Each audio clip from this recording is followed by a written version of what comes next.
Midland is a good-sized town which is located in Texas. Just because it's a good-sized town, it doesn't mean accidents never happen. Examples like trains versus trucks, cars, and buses. But in 2012, a parade float was struck by a train 8 years ago today. And this is the story of the 2012 Midland, Texas train versus truck crash.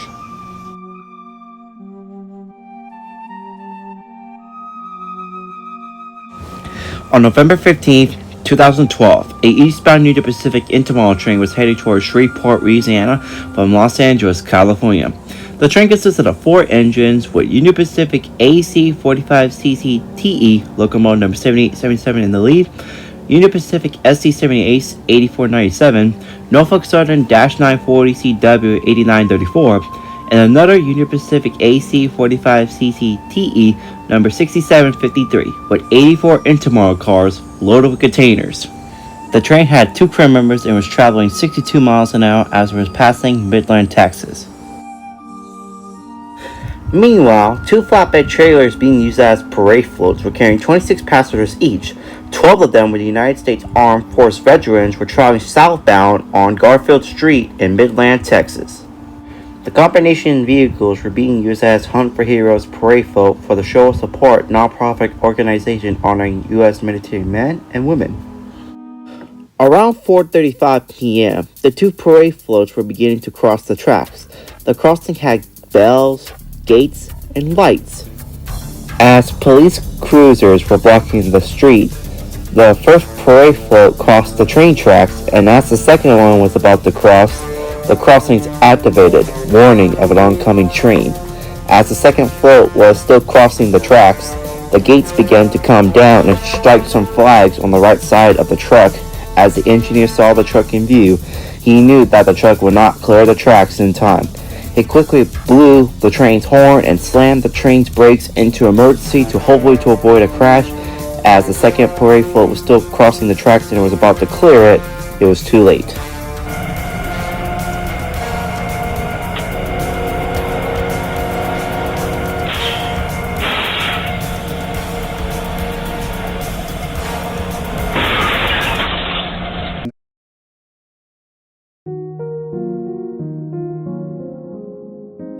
The Union Pacific intermodal collided with the rear end of the second parade float truck at 4:36 p.m. The force of the collision caused the truck's trailer to turn near like a 90-degree angle. After the accident happened, one police officer and a cruiser who was helping blocking the traffic for the 2 parade floats to go by immediately called for help, and soon fire trucks and ambulances arrived on the scene within minutes to help the seriously injured. Witnesses later said that some people jumped out of the parade float just before the collision.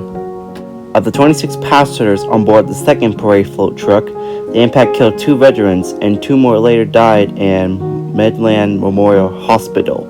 16 other people were injured. The truck driver survived, as did the train crew. It was the worst accident in Texas. Secretary of Defense Nino Pala made a statement expressing condolence to the victims' families. But people are wondering, how could a crash happen like this, and why? Who is responsible? And more importantly, why do those 4 veterans have to die? Accident investigators from the National Transportation Safety Board were dispatched to the accident to determine the cause. On November 17th, the NTSB stated that the parade float began crossing the tracks after the warning bells and lights were activated and while the gate was lowering.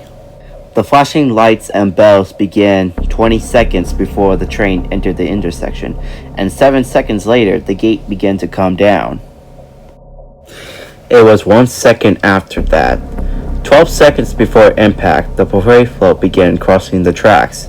The train sounded its horn 9 seconds before the collision, and seconds later, the engineer activated the emergency brakes on the train.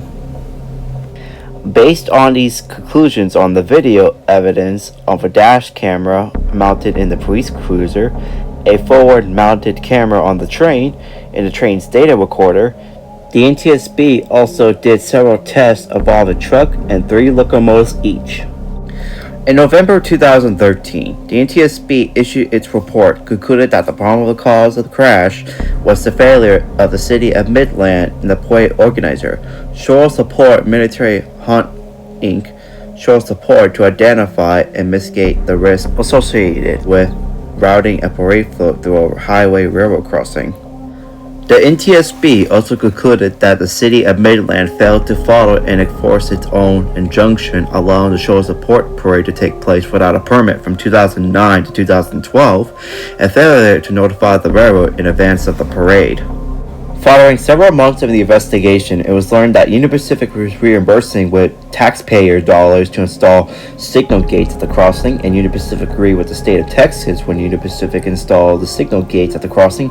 Union Pacific will program the signals to provide motorists for at least 30 seconds of a warning time before arrival of a train.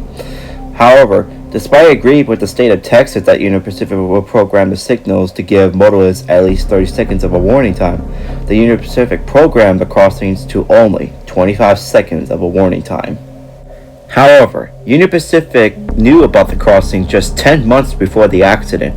As a result of the news, 43 people sued the Union Pacific for negligence for not taking action about the crossing before the accident, but the Union Pacific denied it. But however, despite the evidence that the Union Pacific was at fault, the case was dismissed on January 29, 2015 because the case was too weak.